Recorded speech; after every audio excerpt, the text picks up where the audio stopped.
pinaonan basa Jawa sareng kalih Bu Ana. Ing pasinaonan dina iki kita bakal ngrembug babagan aksara Jawa. Ayo, wis kelas 9 pastine ngerti ya aksara Jawa, amarga aksara Jawa iku ana ing pamulangan nalika kelas 7 lan kelas 8. Dadi, ing kelas 9 iki awake dhewe cukup baleni aksara. Ing aksara Jawa ana aksara legena utawa diarani uga aksara denta wianjana. Ayo, sapa sing ngerti apa tegese aksara denta wianjana? Aksara Jawa utawa ditegesi uga hanacara kalancarakan yaiku salah sawijine aksara tradisional Nuswantara kang digunakake kanggo nulis basa Jawa lan basa-basa daerah liyane. Sajroné aksara Jawa iku dipérang dadi 3, ana aksara legena utawa aksara denta wianjana, aksara murda lan aksara rekan. Aksara legena utawa aksara denta wianjana bisa diarani uga aksara dasar utawa konsonan dasar. Aksara legena cacahe ana 20. Yen digatekake, kabeh vokal kang ngganteni aksara migunakake lafal O. Nah, iki wujude saka aksara legena, yaiku ana ha, na, ca, ra, ka, do, to, so, wo, lo, banjur ana po, do, jo, yo, yo, lan kang pungkasan ana mo, go, bo, to, lan ngo. Sabanjure ana pasangan. Pasangan iku gunane kanggo nulis aksara kang mapane ana ing sakmburine aksara sigeg utawa huruf mati. Kajaba aksara sigeg mau yaiku ana ra, ha lan nga. Amarga aksara sigeg ra, ha lan nga mau wis duwe tandane dhewe. Cacahe aksara pasangan padha karo aksara legena, yaiku ana 20. Mung aksara pasangan iki wujude ora padha kaya aksara asline utawa aksara legena. Masih ana saperangan kang isih memper wujude. Tata cara panulisan. Pasangan aksara Jawa ditulis aksara sigeg utawa mati. Aksara sigeg utawa mati ditulis aksara asline, banjur aksara sakwise lagi ditulis pasangane. Tuladane ana tembung sandal.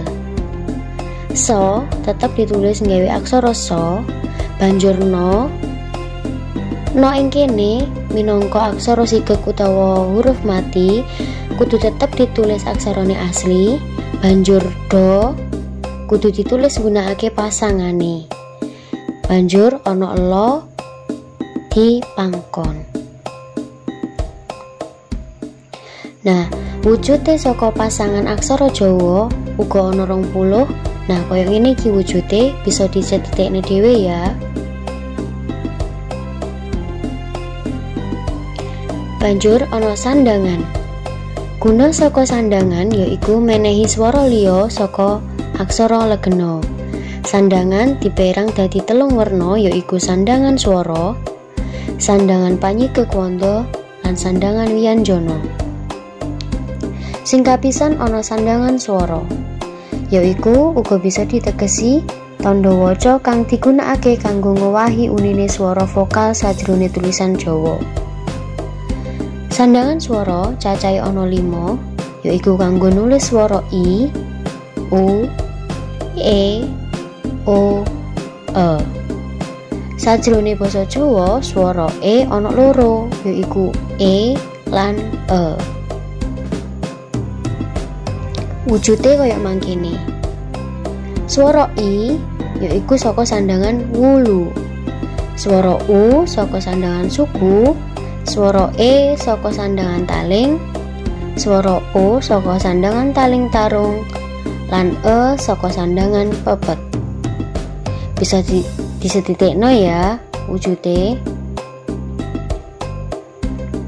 Tuladane. Sing kapisan dadi 1. Aksara da banjur diwenehi wulu, aksara sa diwenehi wulu, lan aksara ja diwenehi 8. Tuku palu. Aksara ta diwenehi suku, aksara ka diwenehi suku, aksara pa lan aksara la diwenehi suku. Teka lunga.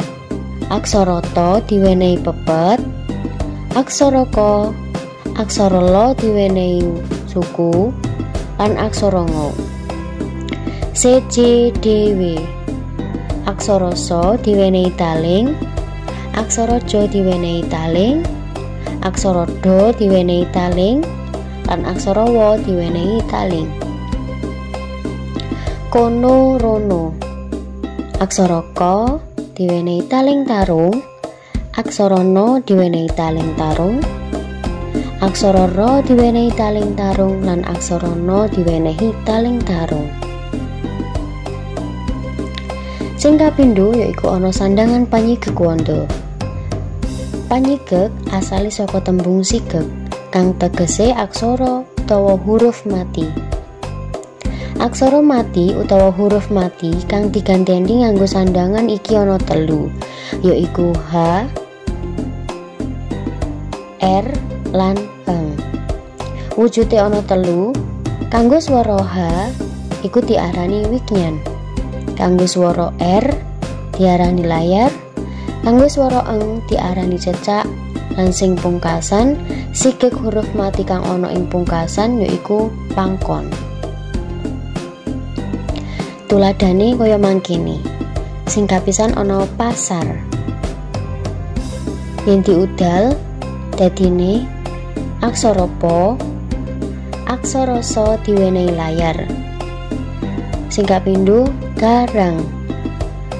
Ana aksara ga, aksara ra diwenehi cecak. Banjur sawah. Aksara sa, aksara wa diwenehi wignan. Sing pungkasan yaiku jajan. Aksara ja, aksara ja lan aksara na diwenehi pangkon. Sing pungkasan ana sandangan wianjana. Sandangan wianjana iku wujude ana 3, yaiku cakra, sesulihe aksara ra, banjur keret, sesulihe cakra lan pepet, pengkal kanggo sesulihe ya. Tuladhane sing kapisan yaiku serabi. Aksara sa ning kene diwenehi cakra, munine dadi sra. Banjur ana aksara ba diwenehi 8. Sing kapindho ana kretek. Aksara ka diwenehi keret,